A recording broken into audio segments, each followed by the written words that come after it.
Hi, everyone. Welcome back to Sips for Change. I'm your host, Tammy, and today we're excited to welcome Edyta Satchell. Edyta will be joining us for a special mini series on travelers' wellness, which I'm sure all of our meeting and event planners desperately need to focus on.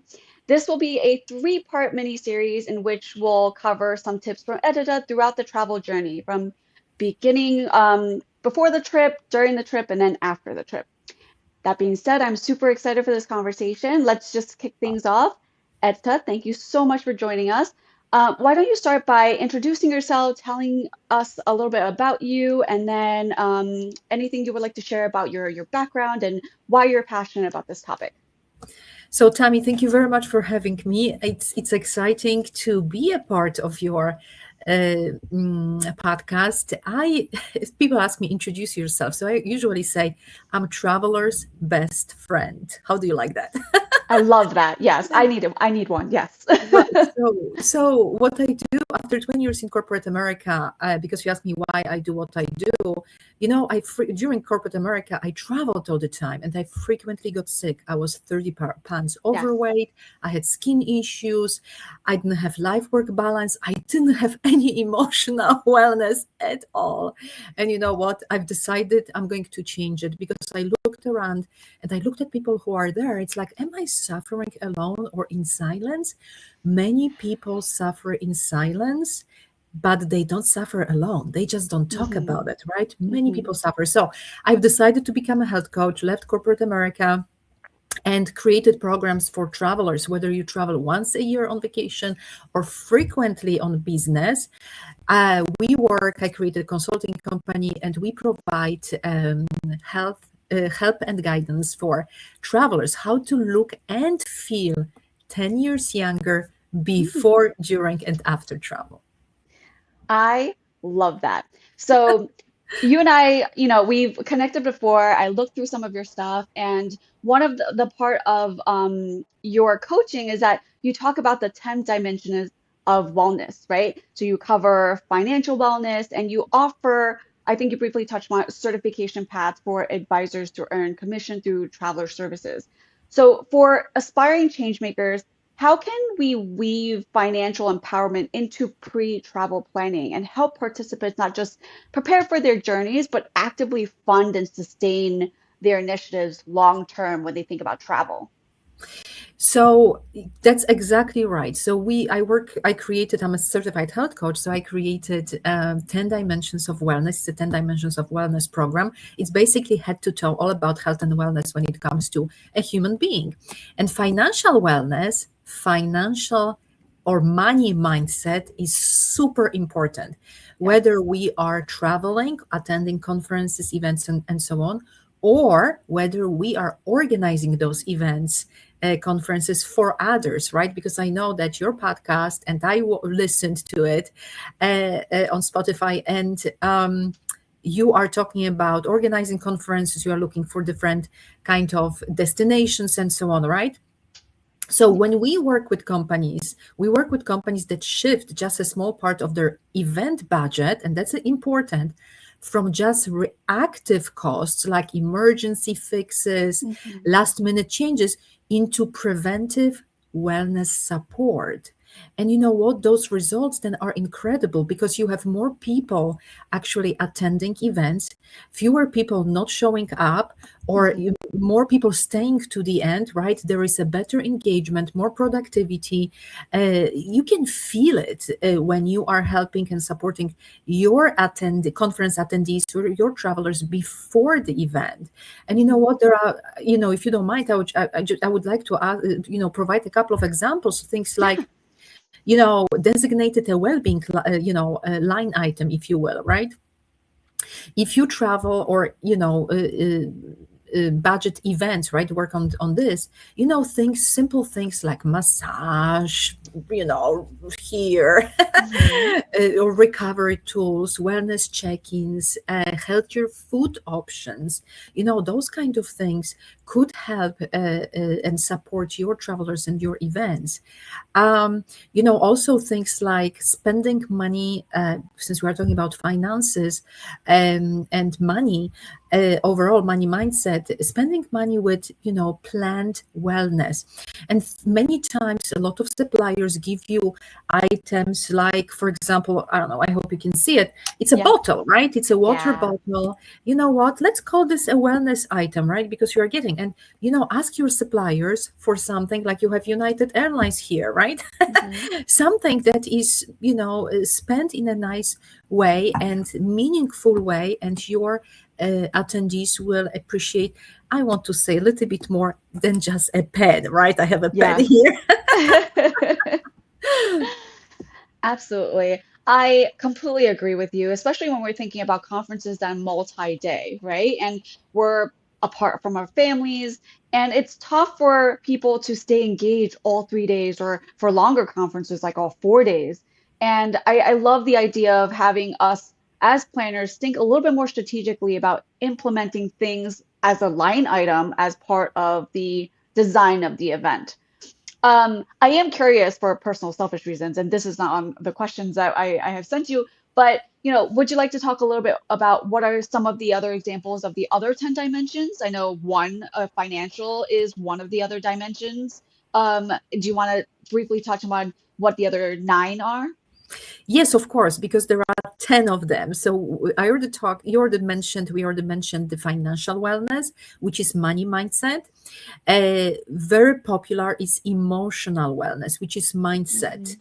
I truly believe that 80% of success depends on your mindset and only 20% on your skill, right? Hmm. What else? Traveler well-being, hugely popular among corporate travelers. We work with HRs, of course, travel managers, super important to boost productivity on the go.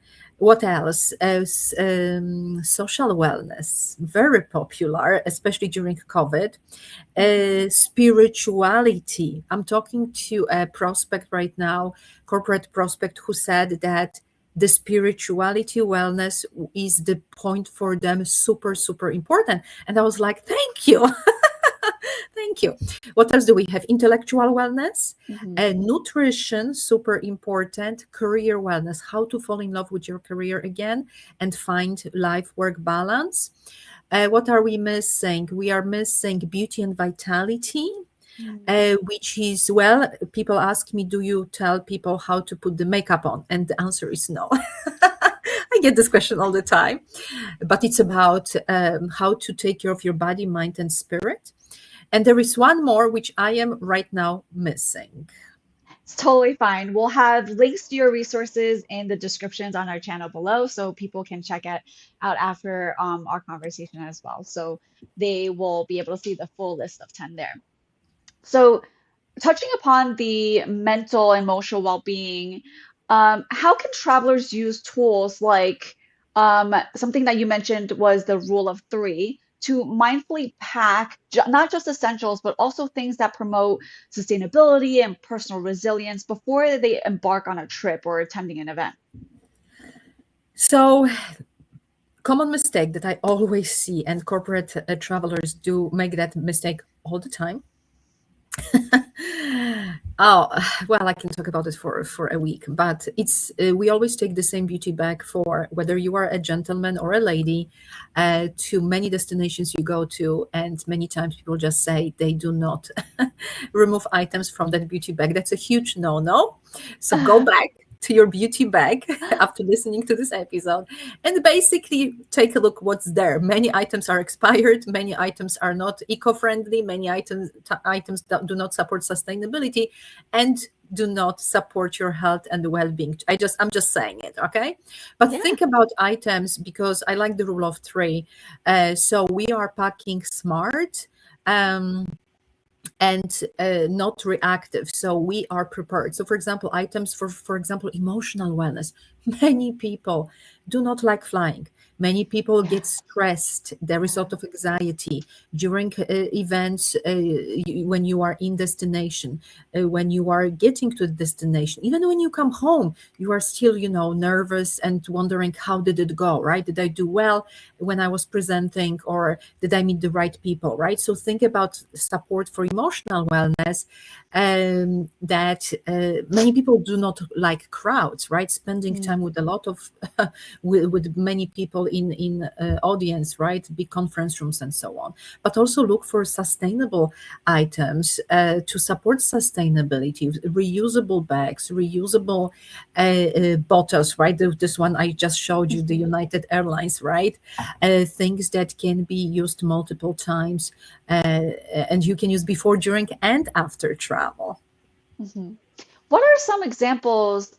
I am one of those perpetrators that I have one travel bag and then I have that stays in my suitcase. So I should probably go look at that.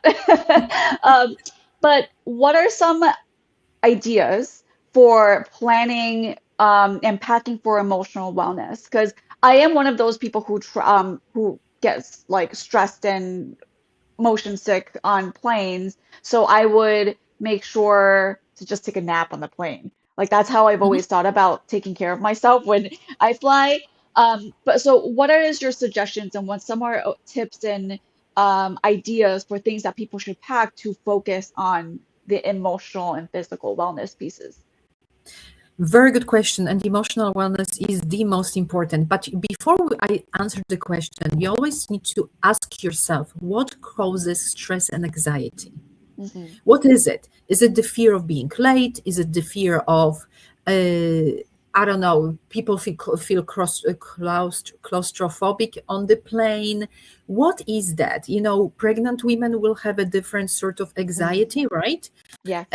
Healthy men will have a different anxiety. So the question is really, what creates that fear, anxiety, stress? Is it the fact that we are going and need to meet people and need to prepare? So the tool to remedy this stress and anxiety, have your presentation ready before you Mm-hmm. fly, before you go there. So you are rehearsed at home, right? So you are Mm-hmm. ready and prepared. So you don't do it a day before, a night before. But things like, for example, people feel nauseous. They are stressed and anxious because they know their stomach doesn't do well, right? Mm-hmm. And people may not feel well. Maybe there is a bad breath, maybe there is stomach issue, and so on. Mm-hmm. Things like, do not drink tea and coffee made on the plane, which is made with water which is never boiled. It will upset your Yeah. stomach. Yeah. So there are tools to eliminate certain things, but also knowledge. And this is where we share both, right? If Mm-hmm. you are anxious and there are so-called stress balls, right? Or Mm-hmm. tools or toys, fidget tools, and so on. You may have a chewing gum, and throughout the entire thing, that maybe you're chewing gum, there is something in your mouth and occupies your mind, right? You're focusing on that. Maybe you just need something to cover your eyes with. It may be the Mm-hmm. something, how do you call this, the Eye eye mask, mask. Mm-hmm. right? So that may be it. Maybe you need to sit by the window so you're distracted and you're looking through the window the entire time.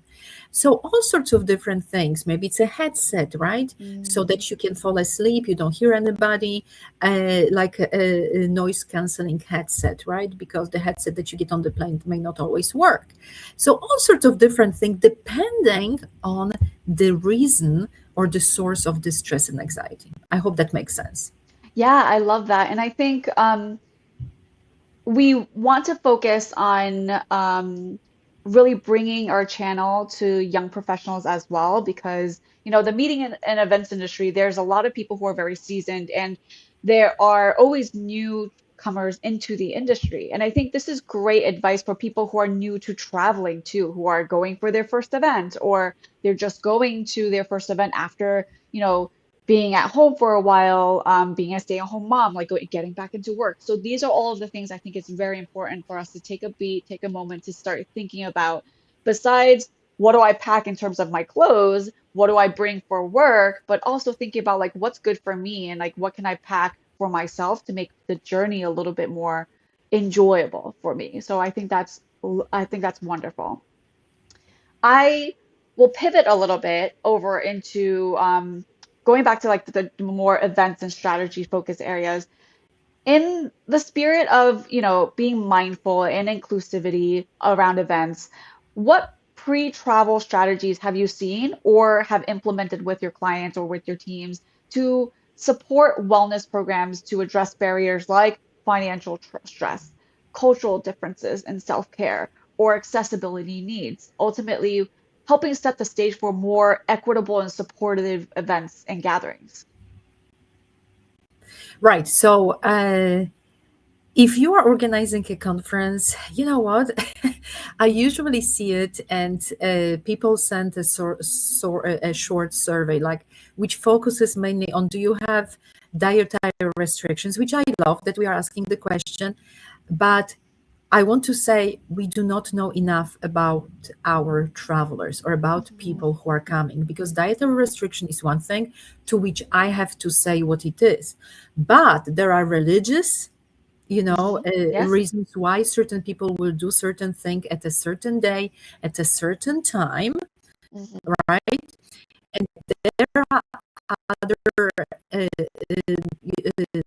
other reasons why people are and behave the way they behave.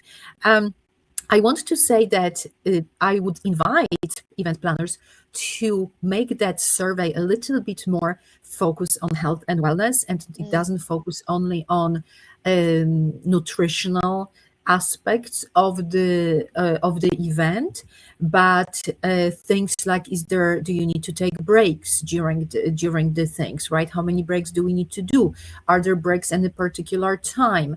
Because you know what, people pray at a mhm, certain time, people need to take their medication at a certain time. Is this mhm. coffee break long enough to do what I need to do? I don't want to be the person sitting at the table taking my medication, and maybe I have 10 tablets I have to take and everybody Mhm. will be staring at me. I don't want to do it in Yeah. the bathroom either. Do you know what I mean? Mhm. So Yeah, I need absolutely. time to go back to my room and do what I need to do, right? Mhm, Offer people to create meetings, like feedback meetings, prior to the conference. mhm. um, Offer options. Do not pressure people, do not make them feel different, if you Mhm, know what I mean, right? There will be a lot of things which will be uncertain, which will mhm, cause stress and anxiety for people. um, Clear communication is super important about schedules, breaks. How much time do I have? When I was in corporate America, I really loved at one of the companies we worked for, the woman responsible for events. She met with us a few times, but also not only this, but also she had a booklet Oh, wow. created. It's amazing. A booklet created with the floor plans. It was like a guide. It was, I Mhm, said, I've never seen this before. And it was not a 2-page long thing. It was like 20 something pages long. Like I said, a little booklet, like an ebook, or if you will, right? And Yeah. so it, you can always go back to it, Mhm, and okay, I need to read about this.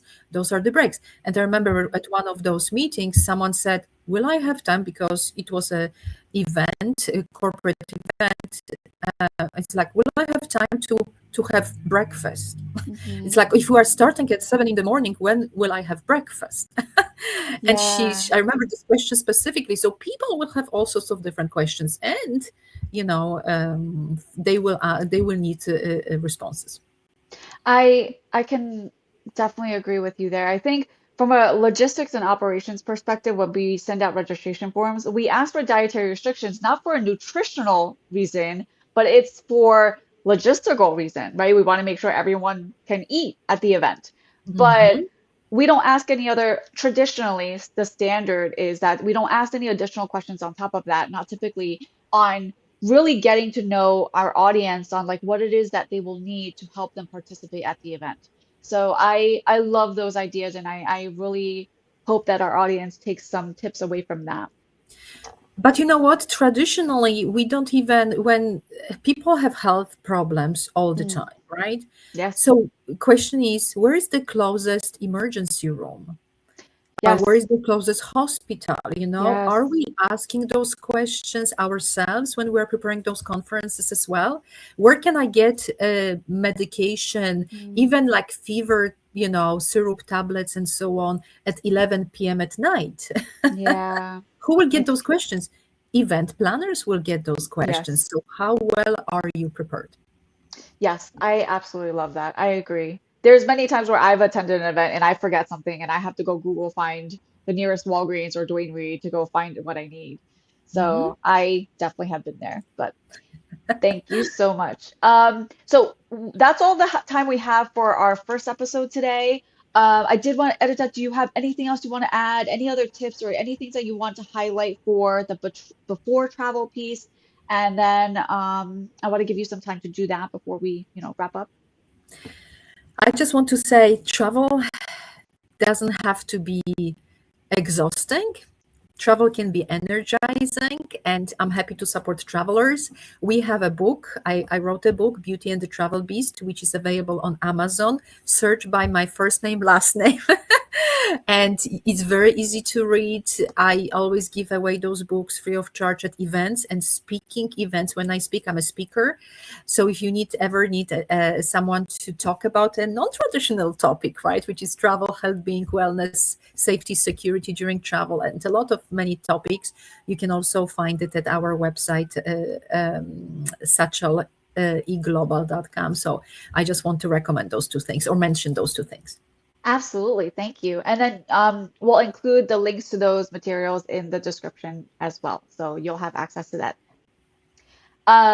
But yes, thank you so much again for giving us just a little tidbit on the before travel piece. We have two more episodes with Edita coming up about tips and tricks and ideas and things that we want to focus on for during the travel. And then the last bit will be focusing on the post travel. So if you liked what you heard today, make sure you like and subscribe to our channel. And we hope to see you join us for the next episode with Edita.